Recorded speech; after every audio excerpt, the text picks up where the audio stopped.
intandaro nyamukuru irengeje n'ibindi byose mu mago yacu niho ibintu bipfira mu mago yacu niho umuco utangira gupfira umwana uratangira kumuvugisha igiswahili ariko ntumuvugisha ikinyamurenge ukaza usa nkaho igiswahili arico uri proud naco icongereza ukaza usa nkaho arico uri proud naco jewe n'ubu mbaye nkubwira n'ubu ngubu nari mfite plan y'uko abana banje bagomba kuza kwigira muri Afurika. Ni mu kubabona benshi ahubwo basigaye babagarura kubera ko maze kubona nk'ingo zigera kuri zingahe bava muri Amerika bazanye abana babo kwigira muri Afurika. Ubu niho abagabo nakumwiye ngo ubonye umwana wawe atakaje umuco amumenya ko yatakaje n'ubumuntu. Ndakubwira ingaruka zo gutakaza umuco muri ibihugu byacu turimo. Ingaruka zo gutakaza umuco, umuhungu azamagenda akamazana umukobwa utazi bakama binjira mu cyumba wowe na ise na nyina mwicaye hano muri salo. Banze reka wumve ibintu bitigeze kubaho mu mico yacu y'abanyamurenge, ariko umwana wawe yobikora iyo yatakaje umuco. Icya kabiri, umwana akama yambara na hano turabana turi kumwe nabo n'impamvu mbire n'abana b'abanyamurenge hano barahari ushobora guhura nabo ntumenye ko ari umunyamurenge bakama yambara mini jipe akaza yambara ukazugira nukuvuga ngo yunamye ushobora kubona ingingo zibo zose aho nibyo bibazo bafite nuko batabizi. Erega burya n'ubundi kibazo gihari gikomeye nuko yoba ibintu byose byakorerwaga aho societe ihurira cyane akaba ari naho bigisha bino bintu by'umuco byotuma habe n'ibyo bahari bakora byo mu ikanisa ibintu byose bigenda neza kuko iyo umuco ushize ubanza umenye ngo umuco ukubiyemo n'ubufura cyane. Ni ukuvuga ngo iyo ubufura bushize nicyo gihe usanga abantu bakora ibidakorwa bavuga ibitavugwa, nicyo gihe usanga hariho abibyi, nicyo gihe usanga habayeho bamayinja kuko umuco ngo warashize. Umuco kuriya umuco ni ikoti rikomeye ritwikira ubuzima bw'umuntu cyane rwose. Nibyo ejo n'ejo bundi ibyo byose ni uguta umuco. Habe n'abo bazungu gasi ko bari basanzwe bameze. Njewe umuzungu nigeze kuganira n'umugabo umwe musaza arambwira ati ntimureba tuno tujipa abakobwa bari mu kwambara b'abazungu ababene wacu. Ati mu gihe cyacu turi abasore siko twambaraga. Uwo ni umusaza w'umuzungu ari kumbwira. Ati ukaba bataye umuco natwe tuza tubareba turi abasaza n'abakecuru tukumirwa. Noneho natwe ganaho niho twatuganaga. Ariko mureke twebwe abagishoboye kuba bafite izi platform no kubasha kubivuga kuzamagana tuzabivuge ahari nti tuzobura bazorokoka bazokomeza kugira umuco wacu bazokomeza gusigasira umuco.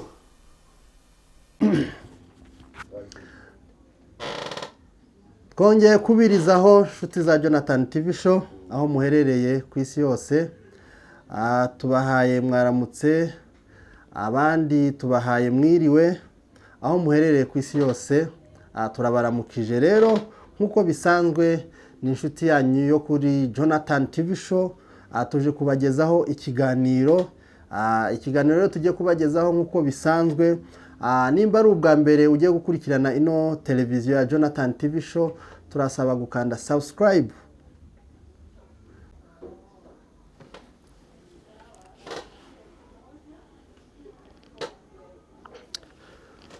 Yes.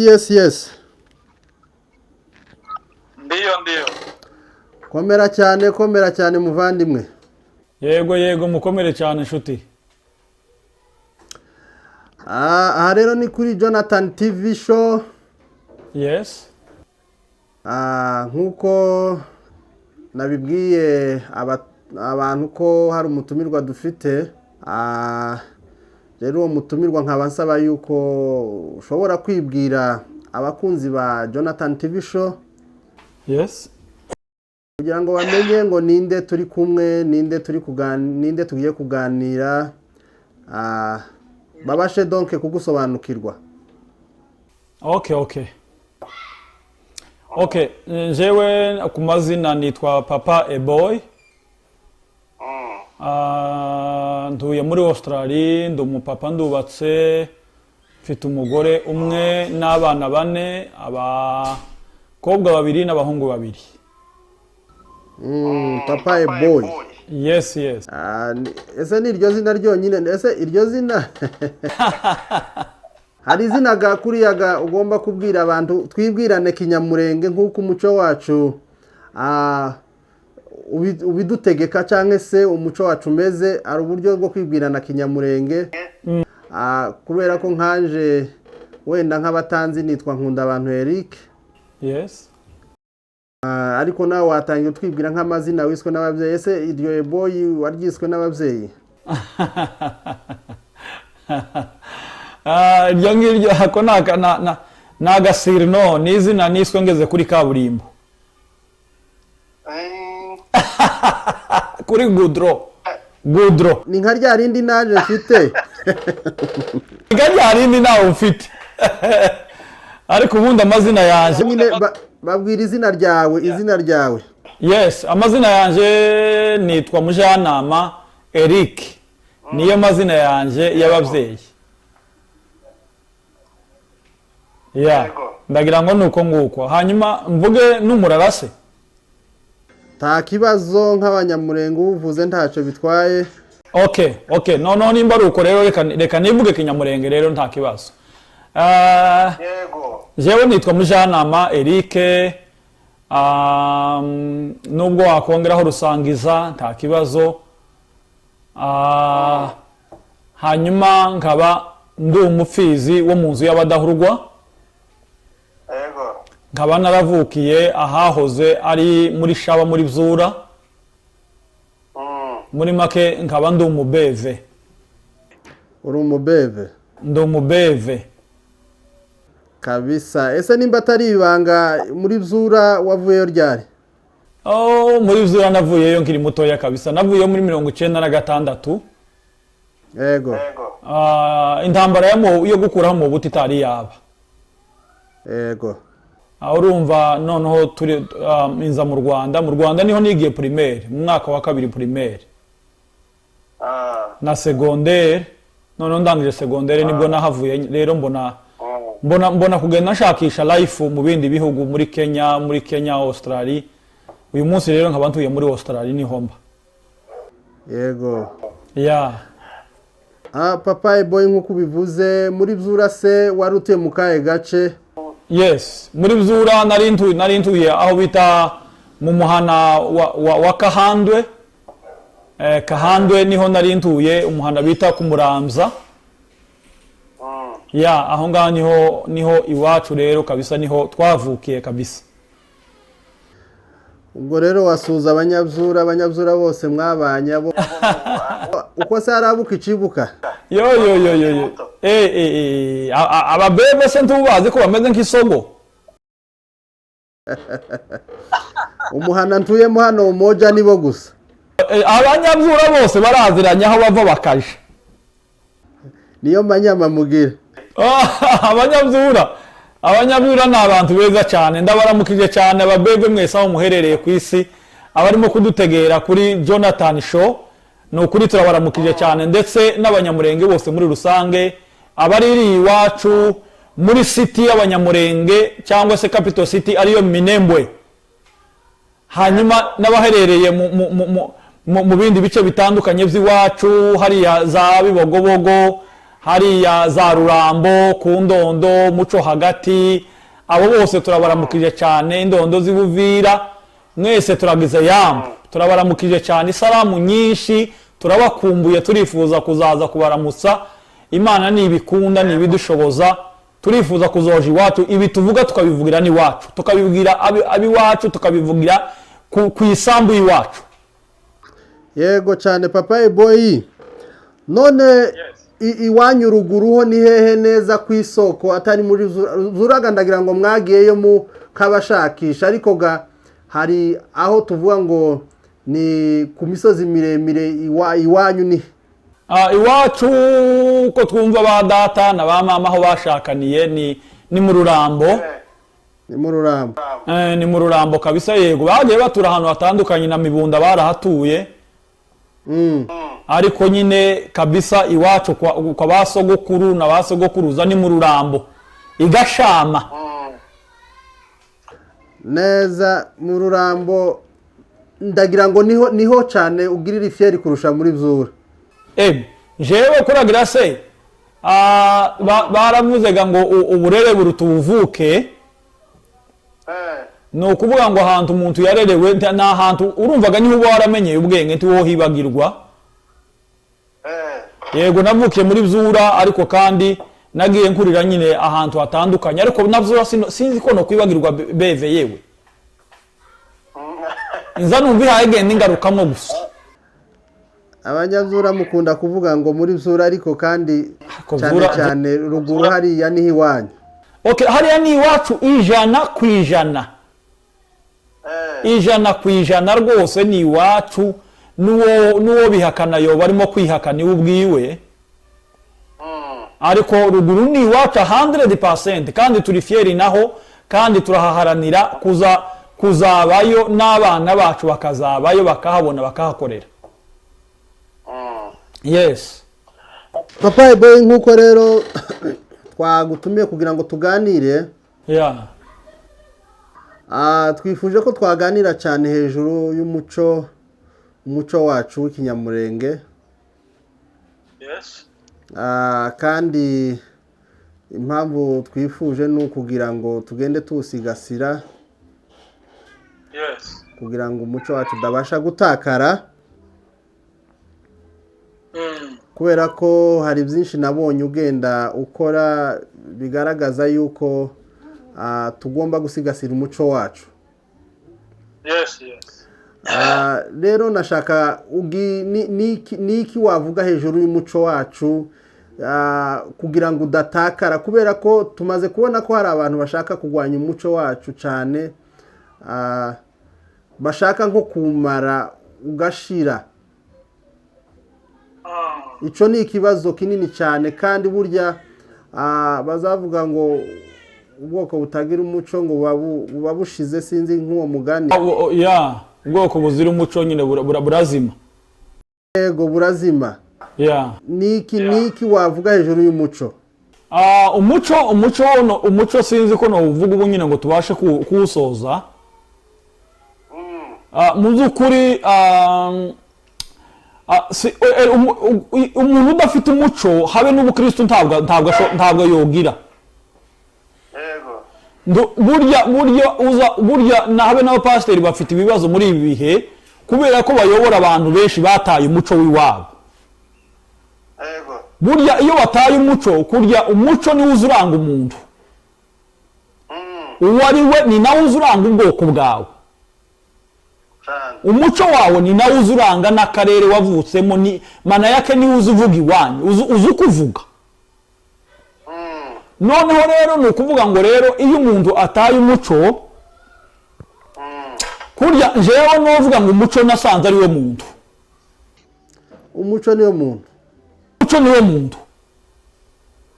Ni ukuvuga ngo utakaje umuco wawe uba witakaje ubwawe wenyine. Nkuko bivuze mu makanisa none se ko twabonye cyane ahubwo abo mu makanisa aribo bashaka kumara. Aho nibyo bibazo bafite nuko batabizi. Erega burya nubundi kibazo gihari gikomeye nuko yoba ibintu byose byakorerwaga aho societe ihurira cyane akaba ari naho bigisha bino bintu by'umuco byotuma habe n'ibyo bahari bakora byo mu ikanisa ibintu byose bigenda neza kuko iyo umuco ushize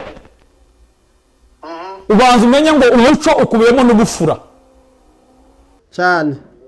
Ni ukuvuga ngo iyo ubufura bushize nico gihe usanga abantu bakora ibidakorwa bavuga ibitavugwa, nico gihe usanga hariho abibzi, nico gihe usanga habayeho bamayinja kuko umuco ngo warashize. Umuco kuriya umuco ni ikoti rikomeye ritwikira ubuzima bw'umuntu cyane rwose. N'umwivura ukomeye ni ukuvuga ngo iyo umuco kuvuyeho kurya ubu muntu waba kuvuyeho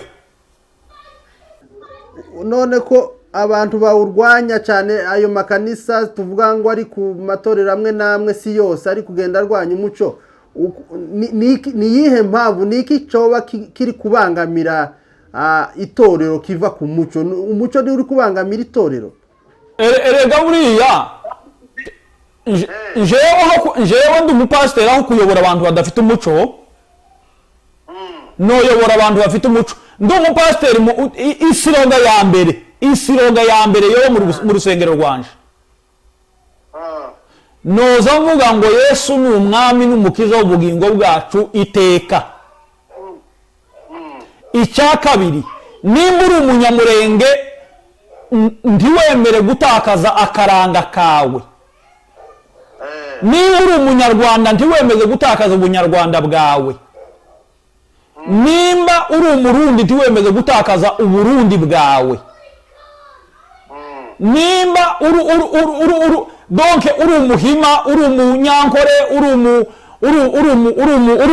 uri umuhaya, ntiwemere gutakaza uriwe. Ntiwemere gutakaza uriwe. Ese uriwe kwanza ni undi. Uriwe ni umuco wawe. Yes.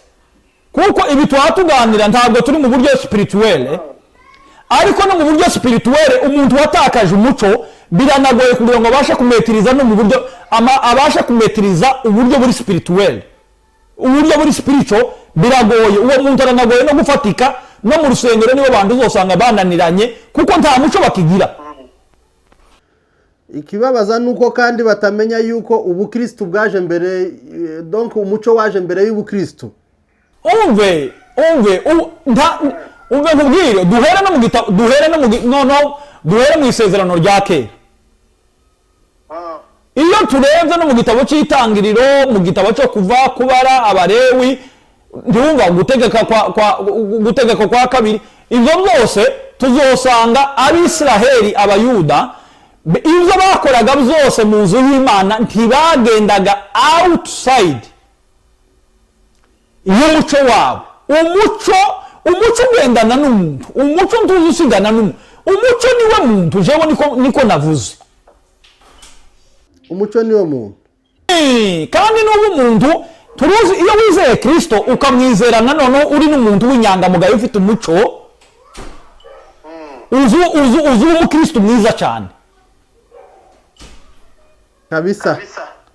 Uzi umukristo mwiza cyane kandi abantu bafitiye n'icyizere.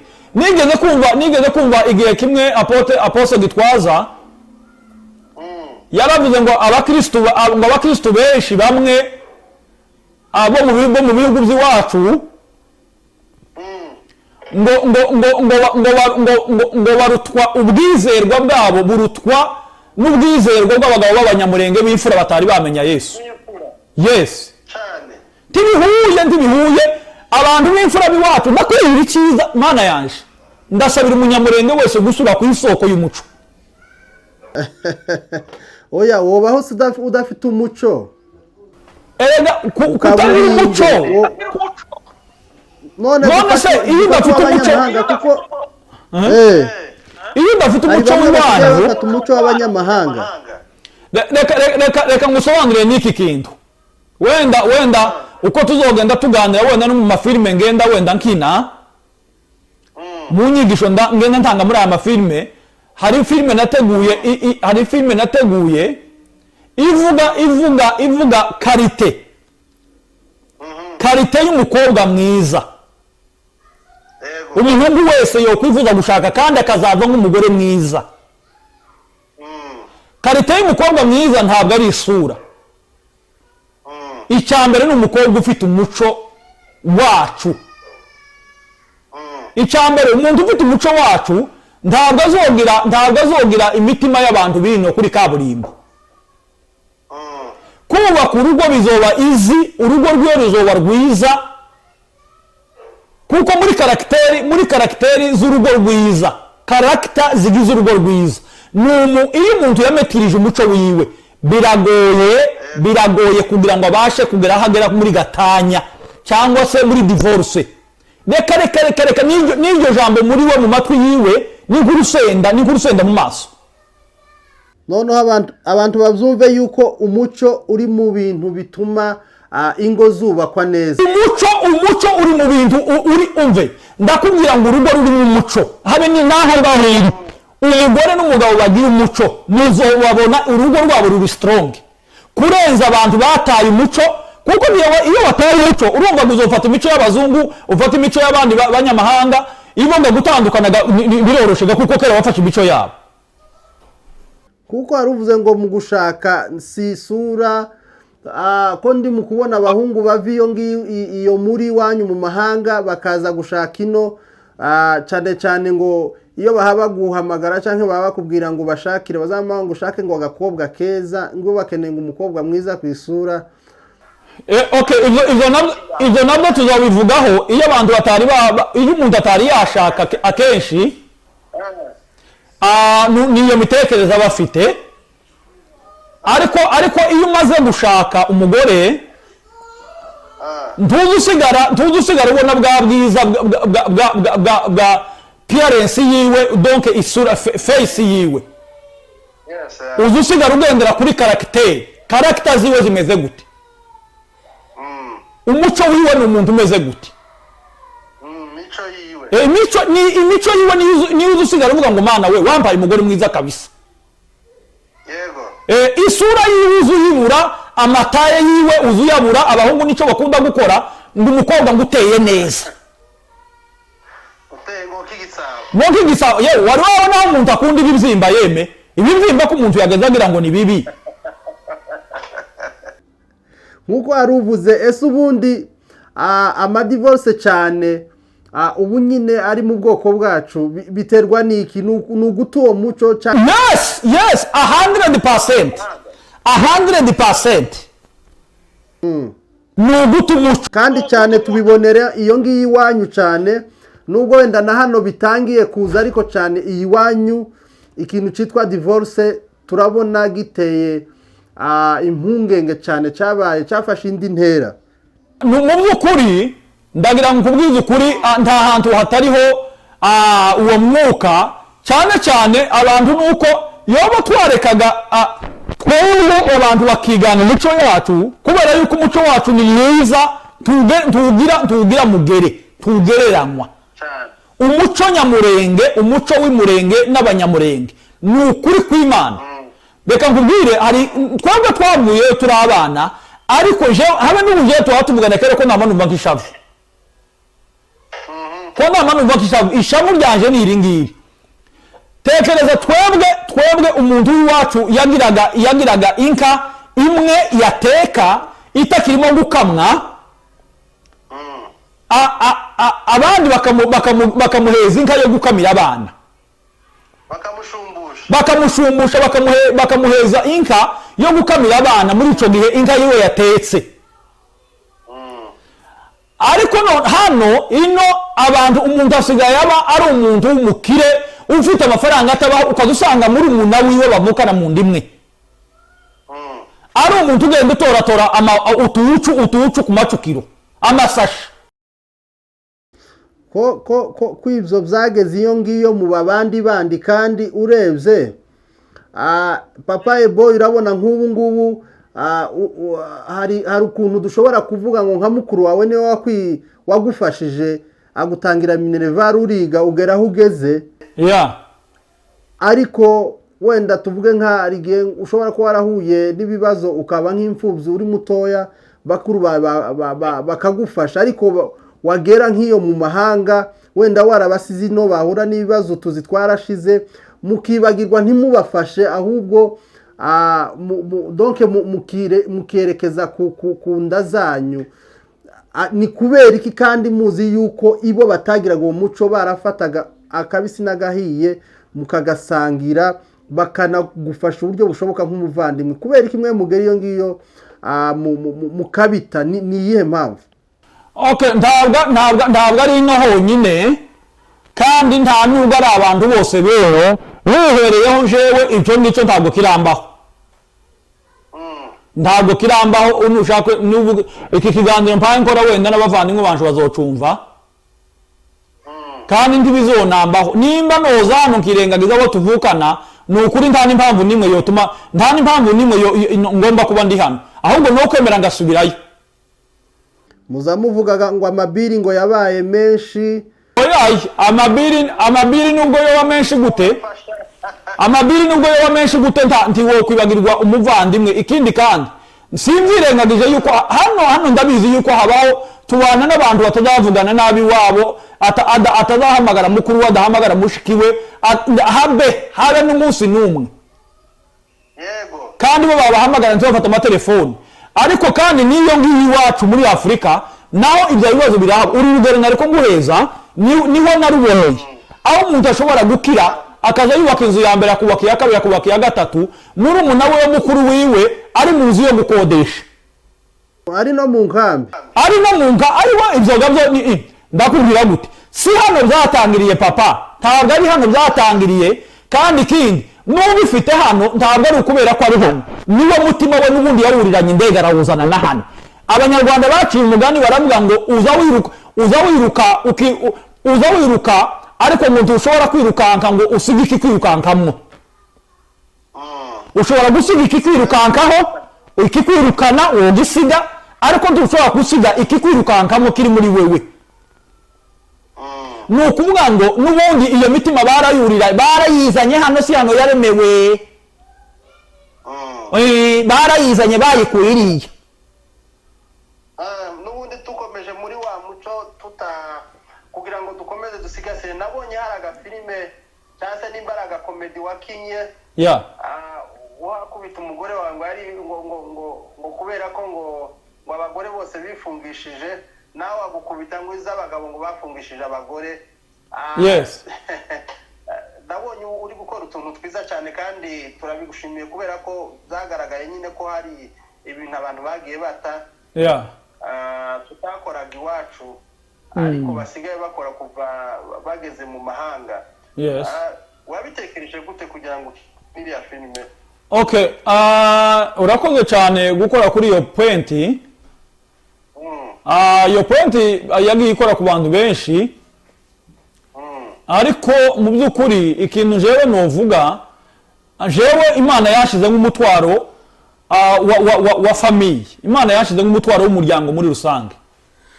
Yego. Kandi mbona nta bundi buryo nobikoramo kugira ngo birusheho kugera ku bantu benshi. Ndavuga ngo reka nzobikore muri ubu buryo. Byarankostinze, byantwaye amafaranga menshi pe kugira ngo ngure za kamera, ngure amamashini yo gukora ama editing, ngure amatara, ngure amalenze, ngure ibintu byose naguze. Ni ibintu bikostinze amafaranga menshi kabisa. Byari gushobora kuba byona kubaka n'igorofa hangwa muri Afurika. Ariko kubera umutwaro Imana yashizemo w'imiryango, none ndavuga ngo ngomba guhaguruka ngakora mu gihe cyanje. Rero kari akantu nagakoze mu rwego rwo kugira ngo dusigasire wa muco wacu wo kwanga kwakira ibyo twabonye by'inzaduka zino twageze ino kuri za kaburimbo. Mu by'ukuri iwacu haba umuco uzira ico. Rero kubyara ni umugisha ukomeye, guhera n'Imana irabigasanira. Ariko twageze ino usanga ndetse nibwo twacitse tutakibyara. Ese buriya ntizoba biterwa wenda n'ubuzima, bamwe ntizoba biterwa n'ubuzima barimo, kondisiyo y'ubuzima baba babayemo, wenda babona yuko batishoboye, badashobora gutunga abo bana, bigatuma bavuga ati reka turekera ahangaha. Ahubwo iyo abantu bakoze ijanisha, basanga abakene aribo babyara cyane kurenza abakire. None ibyo biterwa n'iki? Nimba umukene abyara abana 10, umukire akabyara umwana umwe cyangwa babiri, ngo ni ikizungu. Wari wumva noneho ko no mu kubyara ngo haje ikizungu. Ariko ubu nyine haje inyigisho barigisha kwa muganga ati abantu bifungisha. Ahubwo n'abapasiteri benshi basigaye babihesha umugisha. erega buriya Bibiliya iravuga ngo ikibi cyatangiriye ahera. barabisingije babihesheje umugisha nabo, ariko kandi ntibivuze nimba babihesheje umugisha ntibivuze yuko biri mu bushake bw'Imana. Ntaho bihuriye rwose, ntaho bihuriye. Ejo bundi nariko nsoma mu itegeko rya Australia, mu mategeko amwe agize Australia harimo itegeko rivuga ngo ikibazo kibaza ngo ese umugabo n'umugabo gushakana hari ikibazo muri Australia. Wibeshe uvuge ngo yes, nuko amuvuga ngo no nta tegeko ribihana. Umugore ku mugore hari ikibazo, ati nta kibazo rwose. Tiwumva rero nibyo ejo n'ejo bundi ibyo byose ni uguta umuco. Habe n'aba bazungu gasi ko bari basanzwe bameze. Jewe umuzungu nigeze kuganira n'umugabo umwe musaza, arambwira ati ntimureba tuno tujipa abakobwa bari mu kwambara b'abazungu ababene wacu. Ati mu gihe cyacu turi abasore siko twambaraga. Uwo ni umusaza w'umuzungu ari kumbwira. Ati ukaba bataye umuco natwe tuza tubareba turi abasaza n'abakecuru tukumirwa. No natwe ganaho ganiho twatuganaga. Ariko mureke twebwe abagishoboye kuba bafite izi platform no kubasha kubivuga kuzamagana, tuzabivuge ahari nti tuzobura bazorokoka, bazokomeza kugira umuco wacu, bazokomeza gusigasira umuco cyane. Niyo nayo mpamvu boy twabashe kuguhamagara kugira ngo tubashe kuganira kuri iki kibazo, kugira ngo dubashe gusigasira umuco wacu wa Nyamurenge. None niki cyakorwa, niki cyokorwa kugira ngo umuco wacu udatakara, kugira ngo n'abana bacu bavuke tubashe kuberekeza cyangwa tubashe kubaha mbese ishusho y'umuco wacu w'Abanyamurenge. Niki cyakorwa? Okay, ikintu cya mbere cyokorwa kandi kera wenda cyaranatangiye ni ukubivuga cyane. Uko nguko tuvuga ibi dukora, tukabivuga tukongera tukabivuga ntitubirambirwe, tukabisingiriza n'abandi tukabivuga. Icya kabiri cyokorwa ni ugukoresha ibiterane bitandukanye by'umuco, twamagana gutakaza umuco. N'abarimo kuwuta tumaze kubona bamaze kugira ibimenyetso simusiga bigaragara, tukabyamagana official. Yes, icya kabiri urubyiruko rwacu, hakabaho ama communities yacu, donc za mutualite zacu zikaza zigira ibiterane by'abasore, urubyiruko guhera ku abatinejers bakiri batoya b'imyaka 12 ukazamuka ukageza ku myaka 18, bakajya bakoresha ibiterane byabo. Donc community zikabyitaho bino bintu, zikabyitaho bikaba ibintu ngaruka gihembwe. None hakazoza habaho amakompetisi atandukanye y'umuco, hakabaho kuvuga imivugo, hakabaho ibironda, hakabaho gucunda, hakabaho ibintu bitandukanye, gufomora, hakabaho ibiganiro bitandukanye, donc kubazanya ibibazo by'ikinyamurenge, kwibutsanya iwacu, kwibutsanya umuco w'Abanyamurenge. Umuco w'Abanyamurenge umeze gute, abantu bavukana gute, donc ibyo byose ibyo biganiro bikabaho. Icyakane abapasiteri bakaza bafata ibipindi byo kwigisha, byo gufata abantu bakaza bagatumira abantu bamenyereye ibintu by'umuco, bakaza kubyigisha abantu, bakabaza ibibazo bitandukanye, bikaba ari ibiganiro biri open. Oya, ni sawa kabisa. Ibyo ni byiza kubera ko bizadufasha kugera kure. None aho se hari ibiterane cyangwa se mvuge ngo hari ibitaramo biba by'umuco muza mukora aho ngaho? Hano ni jewe uzubikora.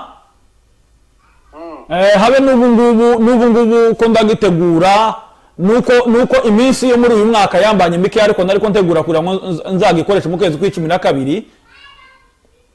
Ariko nagiye ngira inzitizi zigiye zitandukana, ariko ko ndagitegura kugira ngo mu mwaka uza wenda utaragera no hagati kizobe, kandi kizoba gica online, abantu bose bazaba barimo kugikurikirana. Ese abana kutagira umuco ubu nyine ntizoba biterwa no kuba wenda ababyeyi ntacyo bigisha abana kijanye n'umuco ndetse n'ururimi. Yes. Iyo niyo ntandaro ya mbere ibitera ituma abana batakaza umuco, nuko ababyeyi babo nabo ubwabo barawutakaje. Icya kabiri, niba bataranawutakaza ntibawuha agaciro ngo babe bawutoza n'abana babo. Urabona, njyewe nguheze nk'urugero, mfite umuvandimwe umwe wanje, uramuzi Grand Frere Bigabo utuye Kampala. Abana be batuye Kampala ni benshi niho bavukiye, ariko baza bavuga Ikigande bakavuga Icyongereza, ariko bakavuga n'Ikinyamurenge neza cyane.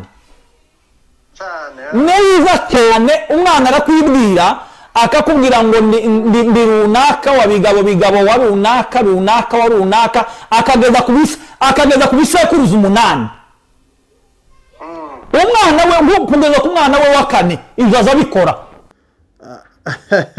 Ariko biratangaje, umwana muto nkanje Bigabo nyine nzabana umwana mutoya w'imyaka 8, umwana w'imyaka 7 yewe imyaka 7 akakubwira akagura ngo ndi runaka wa Bigabo wa Zikiyeri bucugane wa rusangiza rwa busore wa ndabaramiye wabigise.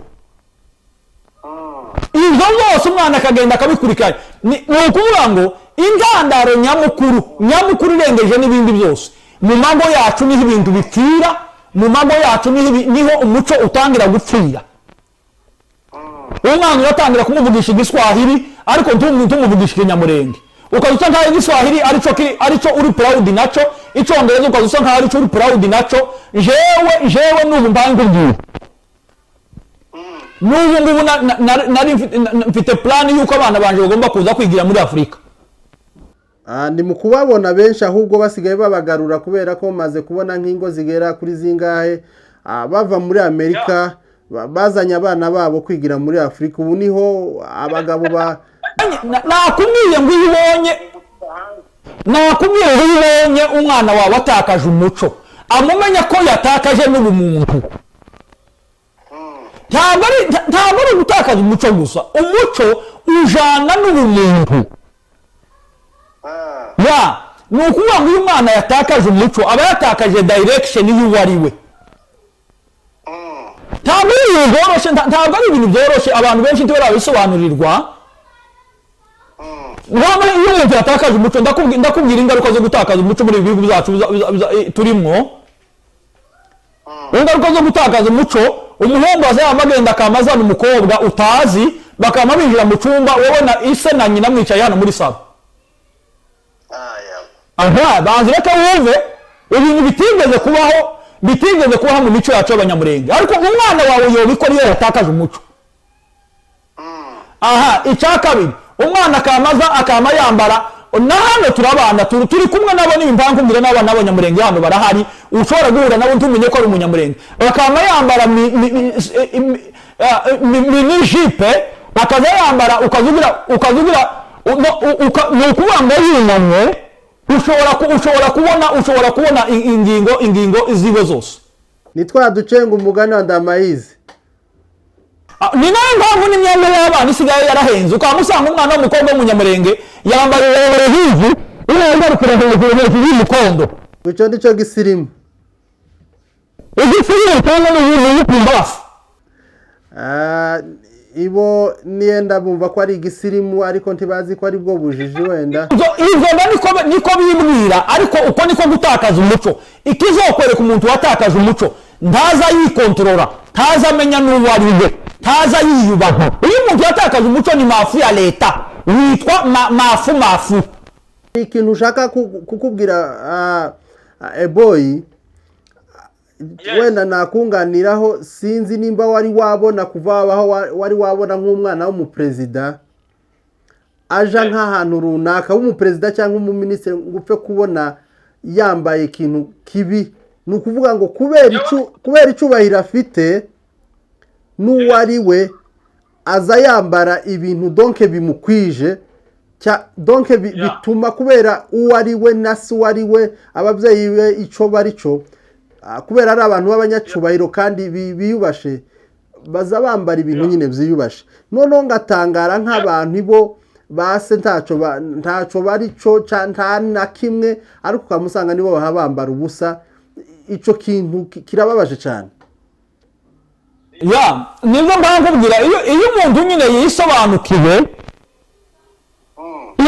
uzunahura nawe ukavuga ngo uyu mukobwa yarisobanukiwe cyangwa ukavuga ngo uyu muhungu yarisobanukiwe cyangwa ukavuga ngo uyu mumama yarisobanukiwe uyu mupapa yarisobanukiwe umuntu wese wataye umuco uzuhura nawe nta muntu uzimukubwira uzuhura yibwira wenyine ukamudefinisa n'ibiri mu mutima we ni ukuvuga ngo umuntu wataye umuco ntaba agifite ikimukingira mugani wa Bibiliya ntaba agifite aba ameze nk'uko akawucu aba abonerana ariko amapepe aba ari akawucu kabonerana aba ameze nk'uko iswa ibonerana ukazibona ibiri hirya abo bazotaha iwacu ariko abo bazotaha iwacu botunguka h'umurenge yewe ariko nawe ko urapfa kuvuga hoya yenta abo boja hehe icya mbere banza umenye ngo ntafite no gushakwa n'umunyamurenge niwe azashakwa n'umuzungu umwe hashira amezi 3 ngo baratandukanye sinabonye aha ngaha iwanyu batangiye gushakwa nabo umve cyangwa se agashakwa n'ikindi kiroronde nacyo cyo mu ibyo bihugu by'iwacu aho agashakwa n'undi wahangana wamaze gupotoka wabaye mapepe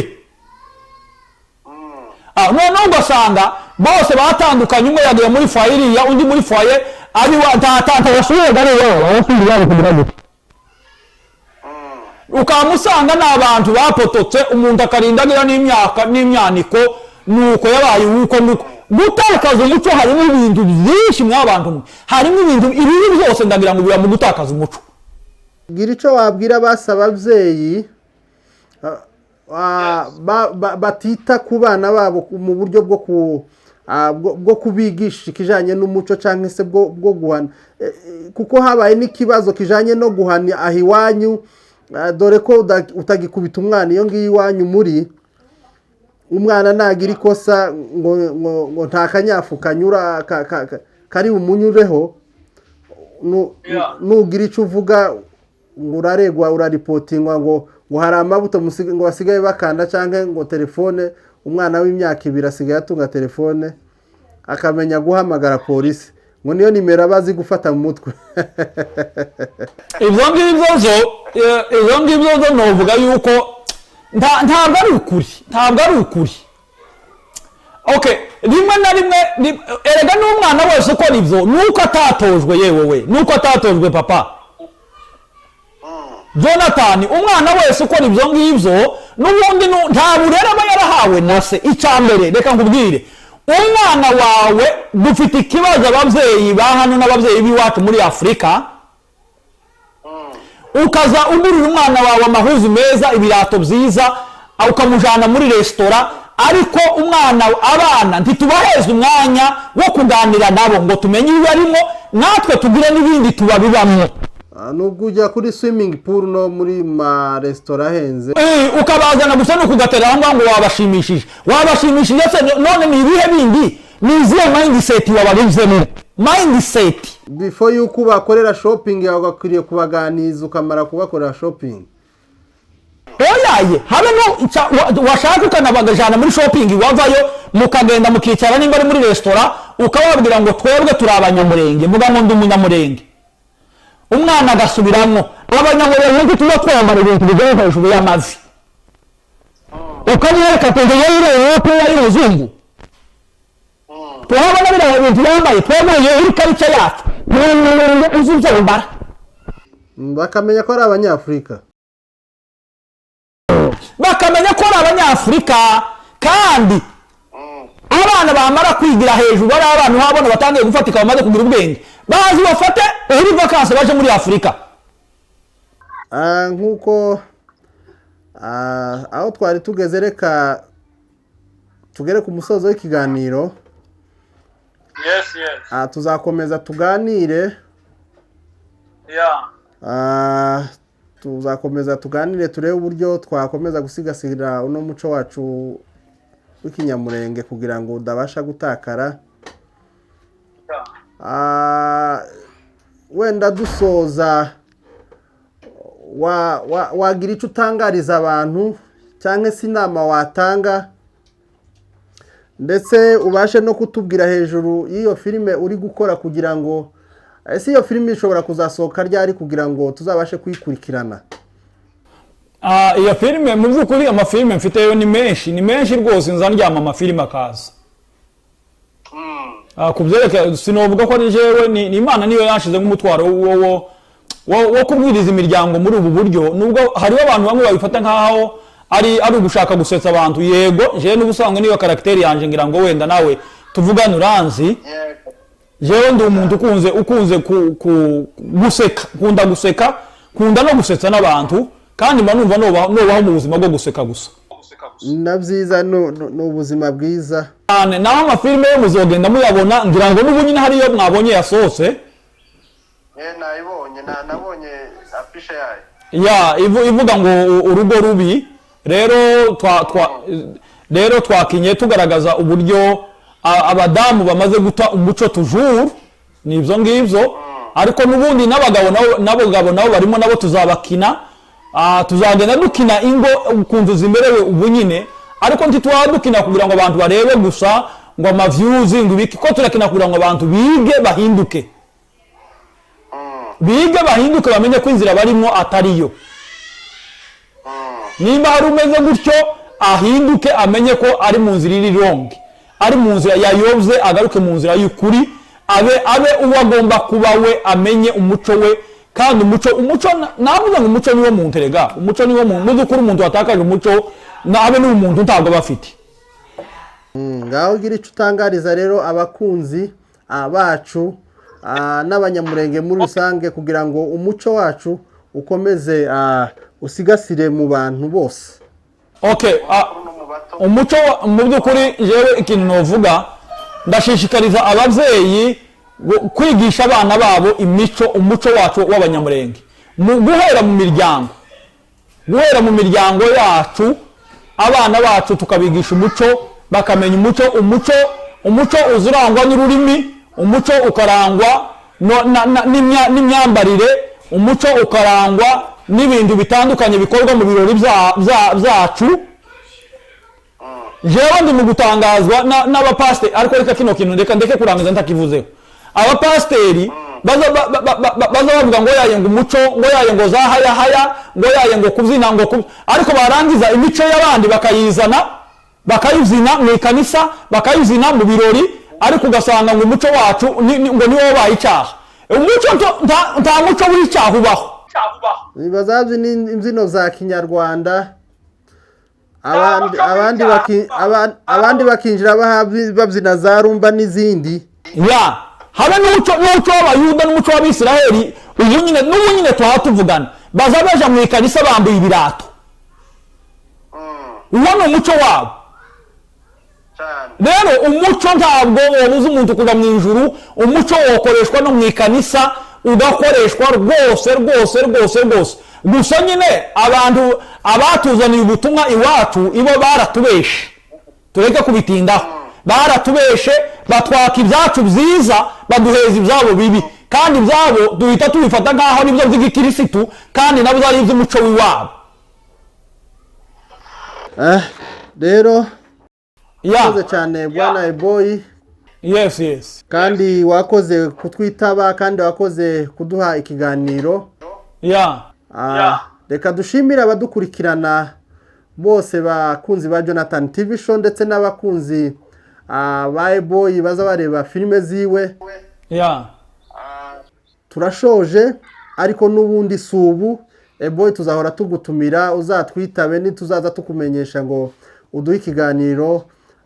Uzaza wihangana, turabizi ko bigoye iyo ngiyo kubera imirimo, ariko twizeye yuko uzaza utwitaba kandi tukaganira, ukaduha ikiganiro cyiza, ndetse kubera ko n'ubu bigaragara ko inama zawe zikenewe mu rugaga cyangwa se mu muco nyamurenge. Rero murakoze Jonathan TV, abakunzi bacu tubabwira ngo ni bye bye, naho ubutaha tuzongera. Thank you so much. Mugira amahoro y'Imana. Asante Shalom sana. shalom. Asante sana boy. Bye.